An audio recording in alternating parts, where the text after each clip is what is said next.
Hello students, I am Neeraj Kumar. Online classes में आप सभी का स्वागत है।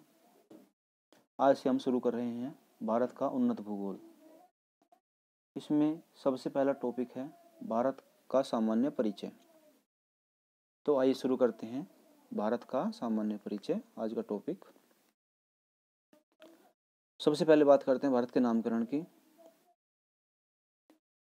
हमारे देश को अनेक नामों से जाना जाता है, जैसे भारत, हिंदुस्तान, आर्यवर्त, इंडिया आदि। वायु पुराण के अनुसार भरत एवं शकुंतला के पुत्र भरत के नाम पर हमारे देश का नाम भारत रखा गया है या भारत पड़ा है। ठीक है बच्चों, अब बात करते हैं इसके आकार की। भारत का कुल क्षेत्रफल 32,87,263 वर्ग किलोमीटर है। इसमें जो पाक अधिकृत कश्मीर है उसका क्षेत्र भी इसमें शामिल है। ठीक है बच्चों, तो भारत कुल क्षेत्रफल कितना है? 32,87,263 वर्ग किलोमीटर। यह विश्व के कुल क्षेत्रफल का 2.4% भाग है। अगर हम भारत का विश्व में स्थान देखें क्षेत्रफल की दृष्टि से, तो क्षेत्रफल की दृष्टि से भारत का विश्व में 7वां स्थान है और जनसंख्या की दृष्टि से दूसरा स्थान है। क्षेत्रफल में सबसे बड़ा देश रूस है और जनसंख्या में सबसे बड़ा देश चाइना है। ठीक है बच्चों, इसकी आकृति चतुष्कोणीय है। इसका उत्तर से जो दक्षिण विस्तार है, जो लंबाई है वो 3214 यानी कि 3214 किलोमीटर है और जो पश्चिम से पूर्व जो चौड़ाई है वो 2933 किलोमीटर है। भारत की स्थलीय सीमा की जो कुल लंबाई है वो 15,200 किलोमीटर है और जो समुद्र तटीय सीमा की लंबाई है, ये यहाँ पे भारत की समुद्र तटीय सीमा है जो समुद्र से लगी हुई है, वो 7,517 किलोमीटर है।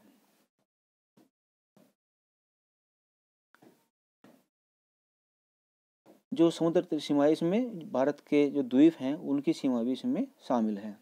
जैसे इधर लक्षद्वीप है, यहाँ पे लक्षद्वीप है और इधर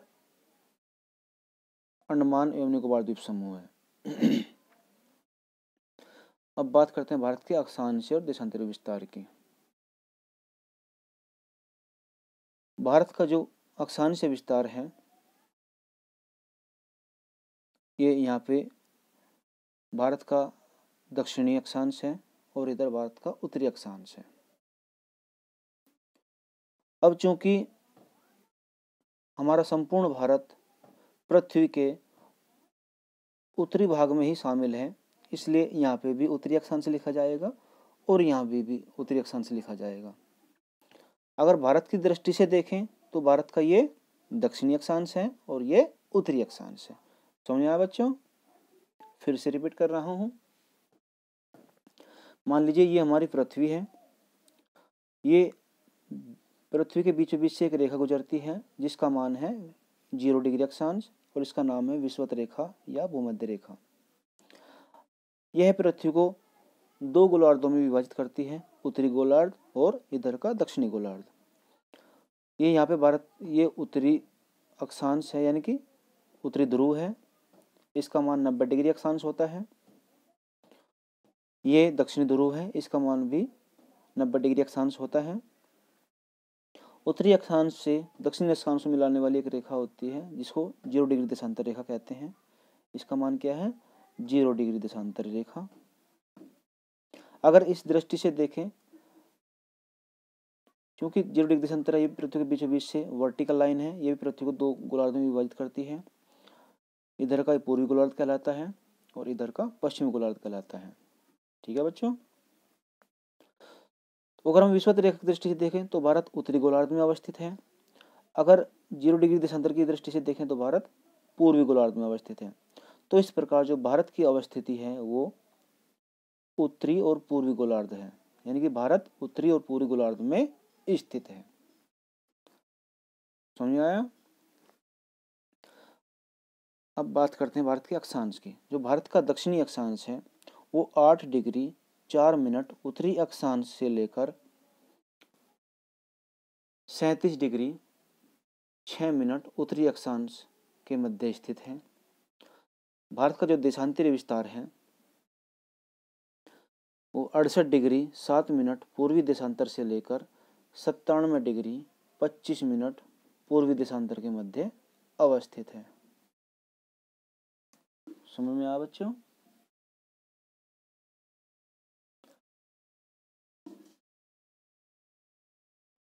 तो भारत की जो स्थलीय सीमा की कुल लंबाई है वो 15,200 किलोमीटर और समुद्र तटीय सीमा की कुल लंबाई 7,517 किलोमीटर है। अब बात कर अक्षांश विस्तार देशांतर विस्तार भी हो गया है। एक रेखा है, एक और बात आपको बता दो बच्चों, यहाँ पे जो ये देशांतर रेखा है और अक्षांश रेखा है ये सभी काल्पनिक रेखा है। वास्तविक रूप में पृथ्वी पर ऐसी कोई भी रेखा नहीं है। ये केवल हमने अपने स्थान को और समय को निर्धारित करने के लिए इन रेखाओं का निर्धारण किया है। ऐसे ही जो हमारी 23.5 डिग्री रेखा है, उत्तरी अक्षांश रेखा है, ये लगभग पृथ्वी के बीचों बीच से गुजरती है। कहाँ से गुजरती है? बीचों बीच से गुजरती है। इसका मान है 23.5 डिग्री उत्तरी अक्षांश। इसको कर्क रेखा भी कहते हैं। इसका जो नाम है कर्क रेखा है। कर्क रेखा भारत के बिल्कुल मध्य से होकर गुजरती है। इस रेखा पर भारत के 8 राज्य अवस्थित हैं। यहाँ पे गुजरात है, राजस्थान है, मध्य प्रदेश है, छत्तीसगढ़ है, झारखंड है, पश्चिम बंगाल है, त्रिपुरा है, मिजोरम है। इस प्रकार भारत के 8 राज्य कर्क रेखा पर अवस्थित हैं। अब बात करते हैं मानक समय की। भारत का मानक समय लगभग यहाँ से गुजरता है। इसका मान है 82 डिग्री 30 मिनट पूर्वी देशांतर।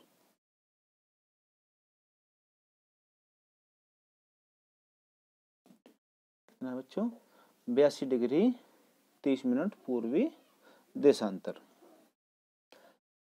इसी से हमारे देश का समय निर्धारित होता है। अगर हम 0 डिग्री जो पृथ्वी के बीचों बीच से गुजरती है 0 डिग्री देशांतर, अगर इससे हम देखें तो ये 82 डिग्री है, ये लगभग 5.5 घंटे आगे है हमारे भारत का जो समय है। ठीक है, भारत का जो मानक समय 82.5 डिग्री पूर्व देशांतर को माना गया है।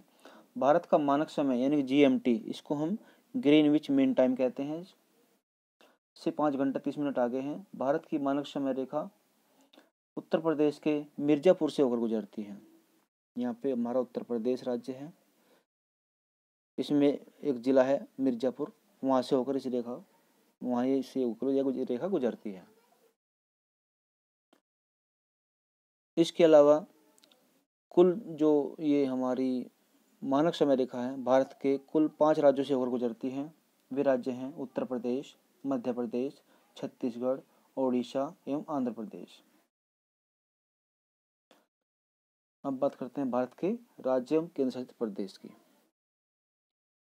भारत में कुल वर्तमान समय में 28 राज्य हैं प्लस 8 केंद्र शासित प्रदेश हैं।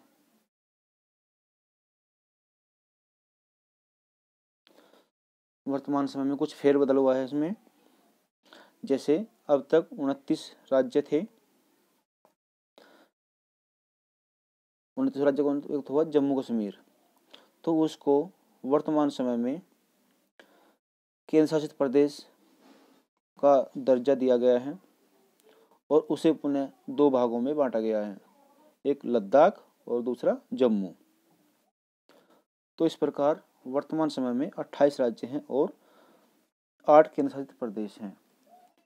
नई दिल्ली भारत की राजधानी है। अब बात करते हैं पड़ोसी देश की। भारत की जो सीमा है अनेक देशों से स्पर्श होती है।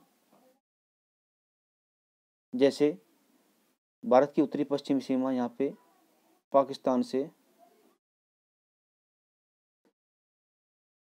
स्पर्श होती है। उसके बाद यहाँ पे फिर अफगानिस्तान है।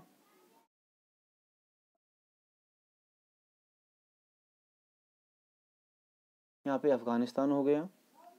उसके बाद फिर चाइना है, यहाँ पे नेपाल है, भूटान है, यहाँ पे म्यांमार है और यहाँ पे बांग्लादेश है। इस प्रकार भारत की जो है सीमा 8 देशों से स्पर्श होती है। एक यहाँ पे देश है श्रीलंका।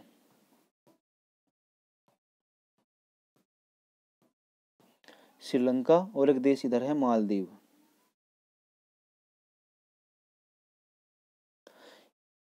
ये हमारे समुद्र पार पड़ोसी देश हैं। इनसे भारत की सीमा स्पर्श नहीं होती है। यहाँ पे श्रीलंका है और इधर ये मालदीव है। यहाँ पे ये हमारा द्वीप समूह है एक लक्षद्वीप, उसके दक्षिण में स्थित है मालदीव और यहाँ पे अवस्थित है अंडमान एवं निकोबार द्वीप समूह। ठीक है बच्चों,